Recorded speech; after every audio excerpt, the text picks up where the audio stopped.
For our barbell split squat, we're going to go underneath the bar. We're going to pull the bar tight into our back, making sure that the rack is slightly below our shoulders, so not having to tiptoe to take it on and off. So, comfortable position. Make sure both feet are underneath the bar to start with. My spine is nice and straight underneath. I'm going to pull the bar down onto my back. Take a big step. 1, 2. From that position, I'll take a step forward, and then I'm dropping that back knee to the floor and back up again, keeping the weight on my front leg. Now, ideally, I don't want you to straighten the front leg. I want there to be a slight little bend in that front knee as I'm going up and down to keep tension on the front quad and the glute. And I'm looking to come straight down and back up again. Again, we don't want too much pressure on the back knee. If I'm on the way down, I want to make sure that all my weight is on that front leg.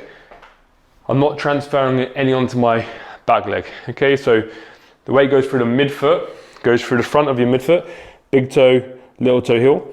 That's where the weight is distributed on our front leg. I drop down and come back up again. Okay, make sure a nice distance apart with your stride as well. So as I'm lunging, my knee is behind my hip or underneath it. It's not in front where I'm lunging like so. So knee behind the hip or underneath, and we drive up. If I'm coming up and I come up all the way, my legs straight, I have to put pressure on my back leg. I don't want that. So keep the weight on the front leg by keeping it slightly bent on the way up. You'll complete your reps on one side before moving over to the other side.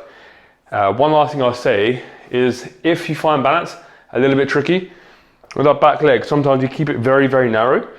Take a stride to the side and you may find that gives you a bit of a better base to be able to do your split squats from.